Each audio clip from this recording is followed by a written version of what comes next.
I felt that Jung should tell me what I should do, whether I should write a book, whether I should get a divorce, what I should do. And he wouldn't.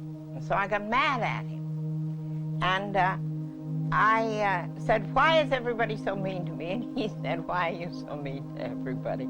So I stormed out. And you got what I said there. I said to him, why is everybody so mean to me? And he said, why are you so mean to everybody? That was the trigger point. I was gone for a year. And I wrote him, oh, I don't know. Every now and then I'd sit down at the typewriter and write him what a son of a bitch I thought he was. How when I first got to Europe, everyone thought he was a charlatan. I thought he was too. And I didn't, he was the most conceited, vain man. And I really had a great time. And you sent all these letters? Sent the letters, of course I did. And I thought, I hope he drops dead of a stroke. And I felt very good. I just felt fine. When I can get mad, I can lose 5 pounds just by getting mad. It's just the adrenaline goes, and I just think, it's the opposite of poor little me. That is, I don't care. Let it all go, stuff it up. I don't care what happens. And then one morning I woke up, and I began to laugh. I thought, for God's sake, what's been going on here? What a jackass you. And suddenly I realized, sure, he really hit it.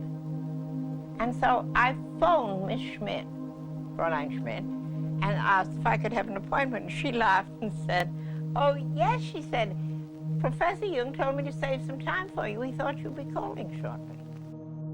Imagine facing an illness, physical or emotional, and feeling lost, unable to find a cure. Suddenly, a sequence of events unfolds that feels too strange to be coincidental. Something about these moments feels profound, as though they are pointing to a hidden truth you haven't yet understood. What if these meaningful coincidences, known as synchronicity, are the key to your healing?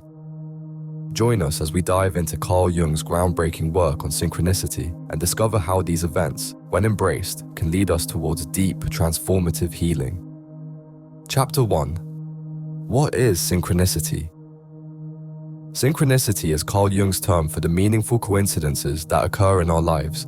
These events don't appear to have a cause and effect relationship, yet they are deeply significant.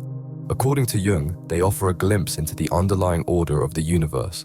In his book, Synchronicity, and a causal connecting principle, Jung describes these events as moments where the outer world reflects our inner experience.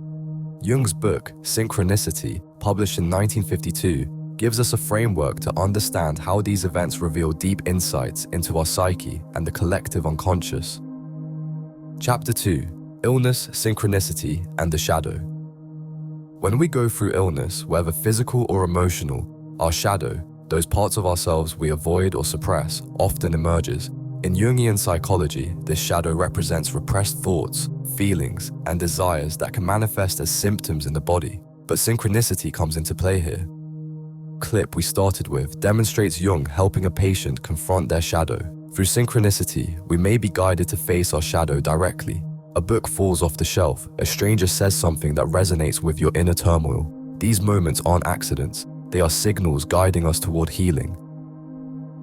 Jung often saw these events as ways the unconscious mind speaks to us, bringing awareness to what is buried deep within. His work in the archetypes and the collective unconscious highlights how archetypal symbols and synchronistic events connect us to our healing process. Healing through synchronicity is not just about noticing these coincidences, it's about trusting them. By recognizing that the universe is offering us clues, we align with the flow of life rather than resist it. Often, these synchronistic events provide a pathway to the root cause of our suffering, offering insights that conventional medicine or therapy might overlook. Let's consider the story of a man who was battling severe depression. Every day, he felt lost, until he kept seeing the number 3 repeatedly. At first, he dismissed it, but soon, he realized that these occurrences always appeared when he was at his lowest. These synchronistic moments nudged him to seek help, leading him to a therapist who worked with him to uncover a trauma from childhood, hidden in his shadow, that was manifesting as depression. Chapter 4. Practical steps to embrace synchronicity. Now that we understand the significance of synchronicity in healing, how can we actively embrace it?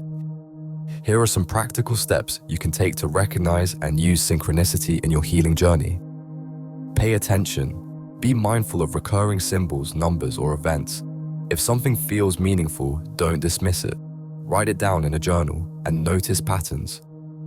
Reflect on your inner state. When a synchronistic event occurs, ask yourself, what is this moment trying to tell me? Often, these events reflect your inner emotional or psychological state. Consider doing shadow work, meditation or therapy that helps you explore and integrate parts of yourself you've suppressed. As Jung says in Memories, Dreams, Reflections, one does not become enlightened by imagining figures of light, but by making the darkness conscious. Synchronicity can often be a guide in this process. Trust the process. Sometimes, the meaning behind a synchronistic event doesn't reveal itself immediately. Be patient and trust that the answers will come when the time is right. As you move forward, remember that healing is not a linear path.